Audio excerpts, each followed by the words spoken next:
வணக்கம். சுவாமி இந்த வார்த்தையை நம்ம வாழ்க்கையில தினமும் கேக்குறோம், பயன்படுத்துறோம். ஆனா இந்த ஒரு சின்ன சொல்லுக்குள்ள ஒரு பிரபஞ்ச தத்துவமே அடங்கியிருக்குன்னு சொன்னா நம்புவீங்களா? வாங்க, அந்த ஆழமான அர்த்தத்தை இன்னைக்கு நம்ம சேர்ந்து அலசி ஆராயலாம். நாம பார்க்க போற இந்த ஞானத்தோட மூலம் காஞ்சி மகாபெரிவா அவர்களோட அமுதவாக்கான தெய்வத்தின் குரல் தான். அந்த மகான் அருளிய சிந்தனைகளை வழிகாட்டியா வச்சுதான் நாம இந்த பயணத்தை மேற்கொள்ள போறோம். ஒரு நிமிஷம் யோசிச்சு பாப்போமா? ரொம்ப சாதாரணமா நம்ம புழக்கத்துல வச்சிருக்கிற இந்த வார்த்தைக்குள்ள எவ்ளோ பெரிய தத்துவம் மறைஞ்சிருக்குன்னு பாக்கும்போது உண்மையிலே ஆச்சரியமா இருக்கு. வாங்க, அது என்னன்னு பார்க்கலாம். பாருங்க, எந்த ஒரு பெரிய விஷயத்தையும் புரிஞ்சுக்கணும்னா அதோட ஆணி வேருக்கு போறதுதான் சரியான வழி. அதனால முதல்ல இந்த வார்த்தையோட வேர்ச்சொல்லிலிருந்து ஆரம்பிப்போம். இதுதான் இந்த முழு தத்துவத்துக்குமான ஒரு திறவுகோள். சுவாமிங்கிற வார்த்தையோட வேர் என்ன தெரியுமா? ஸ்வம்ங்கிற ஒரு சமஸ்கிருத சொல். அதோட நேரடியான அர்த்தம் சொத்து அல்லது உடைமை. இது ரொம்ப எளிமையா இருக்கு இல்லையா? ஆனா இதோட ஆழம் இனிமேதான் ஆரம்பிக்க போகுது. அப்போ சுவாமின்னு சொல்லப்படுற அந்த சொத்தை யார் வச்சிருக்காங்களோ அவங்க தான் சுவாமி. இன்னும் சுருக்கமா சொன்னா சுவாமினா உரிமையாளர். சரி, இதுவரைக்கும் ரொம்ப தெளிவா இருக்கு. இப்போதான் பாருங்க, விஷயம் இன்னும் சுவாரஸ்யமா மாறுது. இந்த வார்த்தையோட வேர் பல மொழிகள்ல பல நூற்றாண்டுகளா அதோட அர்த்தத்தை கொஞ்சம் கூட மாத்தாம அப்படியே வச்சிருக்கு. தெலுங்குல சொம்முனாலும் சரி, நம்ம பழந்தமிழ்ல உடையார்னாலும் சரி, இதே அர்த்தம்தான். அதனாலதான் நம்ம முன்னோர்கள் கோயில்ல இருக்கிற இறைவனை திருச்சிற்றம்பலம் உடையார்னோ திருவேங்கடம் உடையார்னோ கல்வெட்டுல எல்லாம் குறிப்பிட்டிருக்காங்க. எல்லாம் ஒன்னோட ஒன்னு தொடர்புல இருக்கு பாத்தீங்களா? சரி, இப்போ இந்த எளிமையான வார்த்தையிலிருந்து ஒரு பிரம்மாண்டமான தத்துவ பார்வைக்கு போக போறோம். இதுதான் சுவாமிங்கிற வார்த்தைய நாம பாக்குற விதத்தையே மொத்தமா மாத்தப் போகுது. இப்போதான் இந்த வார்த்தையோட உண்மையான வீழ்ச்சி நமக்கு புரிய போகுது. நாம பேசிக்கிட்டு இருந்த அந்த ஸ்வாம், அதாவது அந்த சொத்து, வெறும் நிலமோ பொருளோ இல்ல. அது இந்த முழு பிரபஞ்சமோ, ஏன் நாம கூட அந்த சுவாமியோட சொத்து தான். அப்போ நாம என்னோட வீடு, என்னோட உடம்புன்னு சொல்றதெல்லாம் ஒரு தற்காலிகமான விஷயம்தான். தாயுமானவர் சொல்ற மாதிரி இருக்கிற எல்லாமே கடைசியில அந்த ஒரே ஒரு உரிமையாளருக்கு மட்டும்தான் சொந்தம். இந்த ஒரு வரிய நாம சரியா உள்வாங்கிக்கிட்டா அகங்காரத்துக்கு இடமே இல்ல, இல்லையா? இந்த உடைமை தத்துவத்தை இன்னும் ஆழமா புரிஞ்சுக்கிறதுக்கு மனுஷங்களான நம்ம படைப்புக்கும் அந்த இறைவனோட படைப்புக்கும் இருக்கிற வித்தியாசத்தை கொஞ்சம் பார்க்கலாம். நாம எதையாவது கண்டுபிடிச்சா ரொம்ப பெருமைப்பட்டுக்கிறோம்.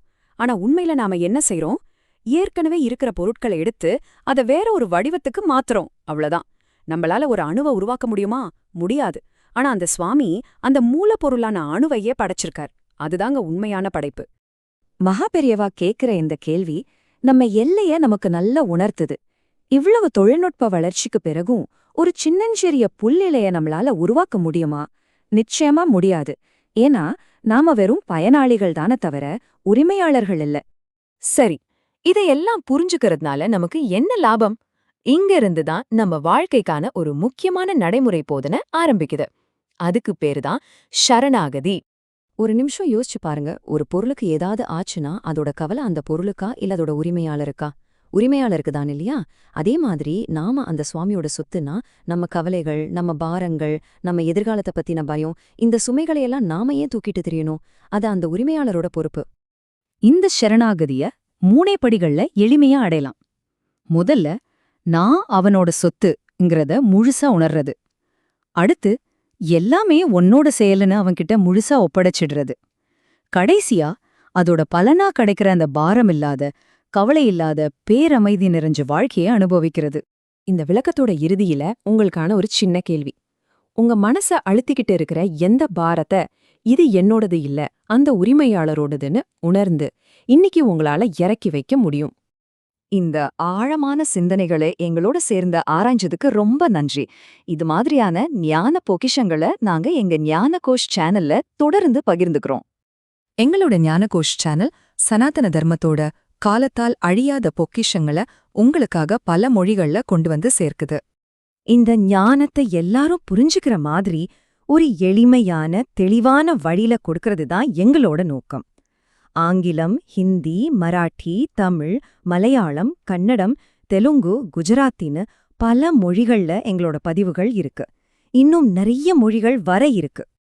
எங்க சேனல்ல ஸ்ரீமத் பாகவதம், பகவத்கீதை, மகாபாரதம், தெய்வத்தின் குரல்னு பல தெய்வீக நூல்கள்ல இருந்து தினசரி விளக்கங்களை நீங்க பார்க்கலாம். எங்களோட பதிவுகள் உங்களுக்கு பயனுள்ளதா இருந்துச்சுன்னா மறக்காம எங்க ஞானகோஷ் சேனலுக்கு சப்ஸ்கிரைப் பண்ணுங்க. அப்பதான் எங்களோட தினசரி வீடியோக்கள் உங்கள வந்து சேரும். அது மட்டும் இல்லாம இந்த தெய்வீக ஞானத்தை உங்க நண்பர்கள் குடும்பத்தினர் கூட பகிர்ந்து இந்த நல்ல விஷயம் இன்னும் நிறைய பேரு சென்றடைய உதவுங்க. வாங்க நாம எல்லாரும் ஒன்னா சேர்ந்து சனாத்தன தர்மத்தோட ஒளிய பிரகாசமா ஏற்றி வைப்போம். நன்றி.